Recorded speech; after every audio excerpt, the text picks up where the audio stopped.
No todo fue horror. Sobre las ruinas del mundo precolombino, los españoles y los portugueses levantaron una construcción histórica grandiosa que, en sus grandes trazos, todavía está en pie. Unieron a muchos pueblos que hablaban lenguas diferentes, adoraban dioses distintos, guerreaban entre ellos o se desconocían. Los unieron a través de leyes e instituciones jurídicas y políticas, pero, sobre todo, por la lengua, la cultura y la religión.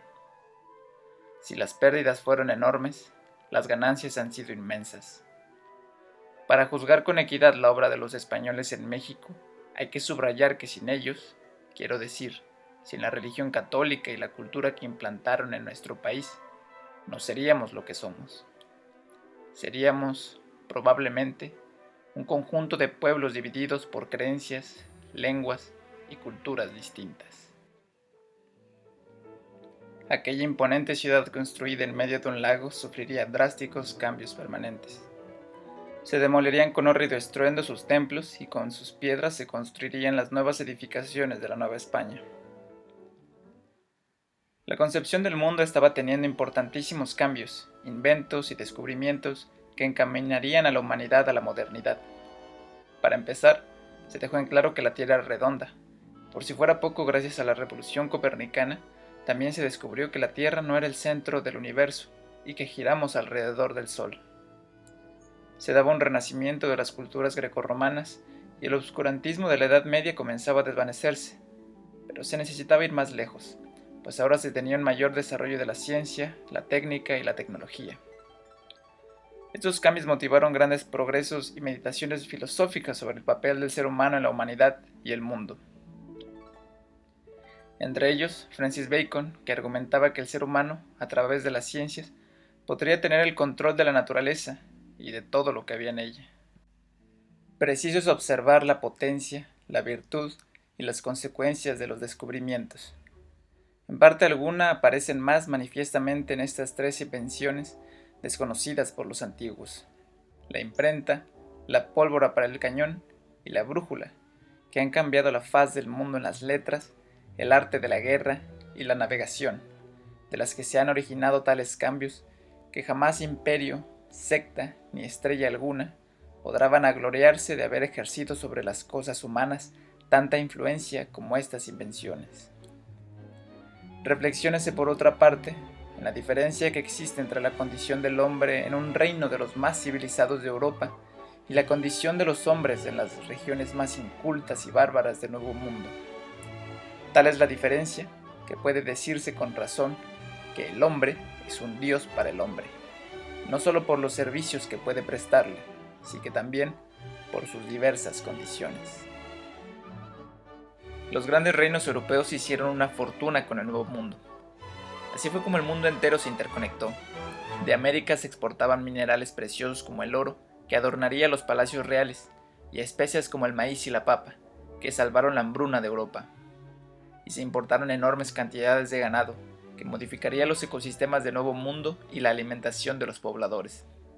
Y lamentablemente, también comenzó el tráfico masivo de esclavos secuestrados desde África. Sin duda uno de los actores más beneficiados de América fue la Iglesia Católica. Desde varias décadas atrás, la Iglesia Católica había sido sometida a severas críticas respecto a su organización, su opulencia contrastada con la humildad de los preceptos de Cristo y la venta de boletos de acceso directo al cielo, lo que se conocería como la Reforma Protestante, que le costó perder muchos adeptos. Se llegó a decir que el Nuevo Mundo fue una recompensa divina para España, por su lealtad a la Iglesia Católica, pero también motivaba preguntas incómodas para la teología occidental. ¿Por qué los indios no saben nada de Jesucristo? ¿Los animales del Nuevo Mundo entraron en el arca de Noé? ¿Dios creó al Nuevo Mundo en un octavo día? Había mucho trabajo por hacer en el Nuevo Mundo, y la Iglesia Católica no la tuvo fácil, pues se enfrentaría a uno de los debates teológicos y filosóficos más trascendentes de todos los tiempos. ¿Los morenos tienen alma? Tras consolidarse la conquista, España tenía que definir cómo administrar su nueva y enorme colonia. Decidió imponer un virreinato, pero aún así sería difícil administrarlo por su tamaño. Para que se den una idea, España entera cabe en lo que hoy es México, y México en Europa. Esto supuso grandes retos administrativos en los que hábilmente se supo aprovechar el sistema de dominación y tributaje dejado por los mexicas. Básicamente, mantuvieron la centralización organizativa al Valle de México y usaron las existentes redes de tributo en los señoríos. Se les renombró pueblos de indios y se les impuso una organización corporativa inspirada en los cabildos castellanos. Se implementó una uniformidad en los pueblos, congregando a sus habitantes en asentamientos de tipo urbano con plaza central, iglesias prominentes y calles rectas, tal como subsisten hoy en día. Comenzó el proceso de evangelización con muchos matices, por sucesos como el auto de fe de Mani, donde se incineraron numerosos y considerables imágenes de culto, objetos sagrados y códices de la cultura maya. Por otro lado, también tenemos el resguardo y la difusión de códices históricos y lingüísticos mesoamericanos por Fray Bernardino de Sahagún, quien se encargó de traducir y preservar la tradición cultural de los nativos mesoamericanos. Así comenzaba un proceso de mestizaje motivado por la mezcla de cultura y genética, que no se limitaba solamente a europeos con americanos, sino que también se mezclaron rasgos africanos y asiáticos, pues la Nueva España era un centro de comercio internacional. Las castas se convirtieron en una institución que segmentaba la población y otorgaba numerosos privilegios a los españoles. El Reino de España se hizo de una inmensa fortuna extrayendo metales preciosos del suelo americano y comerciando los productos exóticos, lo que le valió ser el imperio de los mares, con su armada invencible. Poco a poco Nueva España sería de rasgos bastante particulares, lo que le empezaría a dar una cultura, folclore y expresión artística singular, que comenzaría a distanciarse de su herencia mesoamericana y española. Si bien la identidad cultural era resultado de una mezcla de ambas, esa mezcla daba algo único.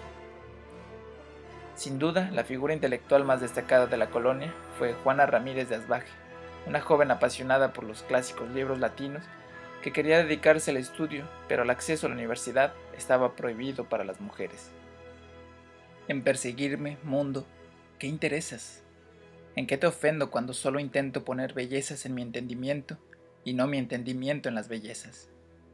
Yo no estimo tesoros ni riquezas, y así siempre me causa más contento poner riquezas en mi entendimiento y no mi entendimiento en las riquezas.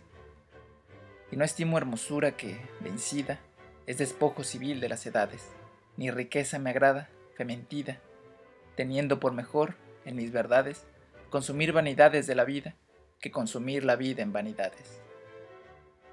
Para evitar seguir los mandatos de un marido que ni elegiría ni amaría, Juana se inscribió en un convento, la única oportunidad para las mujeres con inquietudes intelectuales. Se le conocería en el resto de su obra como Sor Juana Inés de la Cruz, una de las más destacadas figuras religiosas de América, además de una brillante y apasionada escritora que defendió la figura femenina y su valor. Su poema más célebre sintetiza la crítica a la moral masculina de ayer, de hoy y quizá de mañana. Hombres necios que acusáis a la mujer sin razón, sin ver que sois la ocasión de lo mismo que culpáis. Si con ansia sin igual solicitáis su desdén, ¿por qué creéis que obren bien si las incitáis al mal? Con el favor y el desdén tenéis condición igual, quejándoos si os tratan mal, burlándoos si os quieren bien. Siempre tan necios andáis que, con desigual nivel, a una culpáis por cruel y a otra por fácil culpáis. ¿Cuál mayor culpa ha tenido en una pasión errada, la que cae derrogada o el que ruega decaído? ¿O cuál es más de culpar, aunque cualquiera mal haga, la que peca por la paga o el que paga por pecar? Dejad de solicitar, y después, con más razón, acusaréis la afición de la que os fuere a rogar. Bien con muchas armas fundo, que lidia nuestra arrogancia, pues en promesa e instancia, juntáis diablo, carne y mundo. Sor Juana fallece socorriendo a sus hermanas monjas en la atención de una epidemia. Se recordará siempre como una mujer que estuvo a la altura de las mentes más brillantes de todos los tiempos. Y bueno, nuevo mundo y viejos problemas, pobreza, desigualdad, enfermedades, contrabando y piratería. A pesar de que su virreinato parecía una fuente inagotable de recursos, España necesitaba más dinero para financiar su armada y costear las guerras en las que se involucró, por lo que la monarquía española decidió implementar una serie de reformas administrativas y hacendarias con el objetivo de hacer más eficiente la actividad comercial y recaudatoria. A estas medidas se le conocerían como reformas borbónicas. Estas reformas tenían diferentes puntos. En lo económico, aumentar la productividad y la recaudación de impuestos. En lo político, aumentar el control de España sobre las colonias.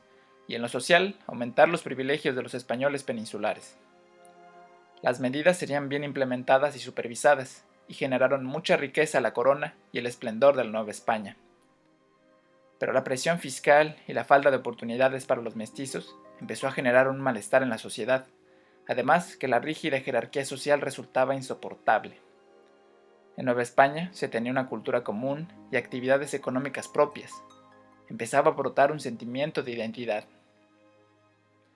Gracias a la actividad mercantil se pudo traer de contrabando ideas ilustradas de Europa, que llenaron las mentes de libertad y progreso. Comenzaron las conspiraciones contra el régimen español, pues estas tierras son vastas y llenas de riqueza, y nuestra gente es capaz. Podíamos ser independientes. Aunado a este sentimiento, se tenían los grandes antecedentes de la Revolución Francesa y la independencia de Estados Unidos, que demostrarían al mundo que el pueblo es quien tiene la responsabilidad de su forma de gobierno, y que no se debe tolerar ninguna forma de imperialismo. Mientras tanto, España fue invadida y obligada a abdicar su corona por obra de la Francia napoleónica. Napoleón Bonaparte tendría un proyecto de conquista que pondría en jaque a los grandes imperios europeos, lo que concentró todas las defensas y recursos de España por liberarse de Francia.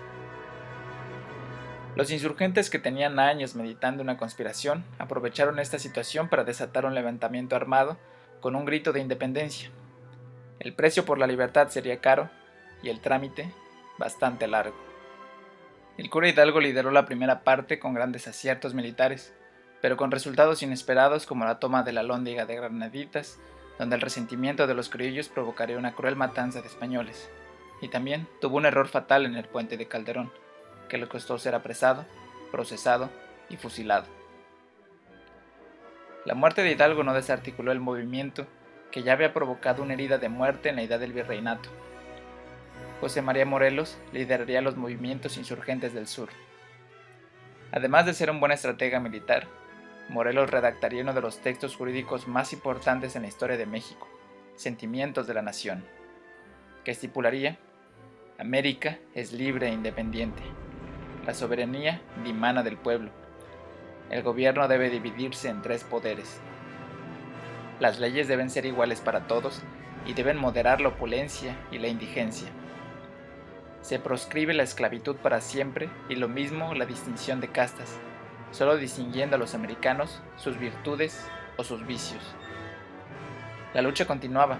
A pesar de tomar Acapulco, Morelos fracasó en Valladolid, por lo que fue capturado, procesado y fusilado. Para entonces el reino mostraba las huellas de los años de guerra. Su centro estaba devastado por la miseria y la ruina. La Nueva España estaba tan transformada que incluso los españoles peninsulares se inclinaban por la independencia, aunque cada grupo con razones diferentes. En este contexto surgió un nuevo plan de independencia, pero ahora por parte del ejército realista. Agustín de Iturbide, un general nacido en Valladolid, simpatizaba con la idea de autonomía, pero rechazaba el violento curso del movimiento insurgente. Por otro lado, el jefe de los ejércitos del sur, Vicente Guerrero, llegó a una conclusión bastante lúcida. Esto solo se sacaría adelante aliándose con los opositores, en unión con un jefe realista. Ambos se convencieron bajo las garantías de unión, religión e independencia. Proclamaron el Plan de Iguala y fue recibido con entusiasmo. El Plan de Iguala se extendió por todo el virreinato, por lo que la independencia era irreversible.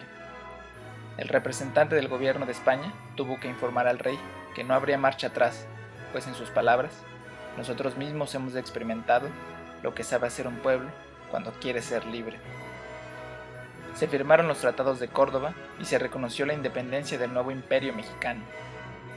En medio de una gran celebración, el 27 de septiembre de 1821, se recibe con arcos triunfales a Iturbide, Guerrero y al ejército trigarante. Con desfiles, juegos y cohetes, se disimulaba las contradicciones existentes entre realistas e insurgentes.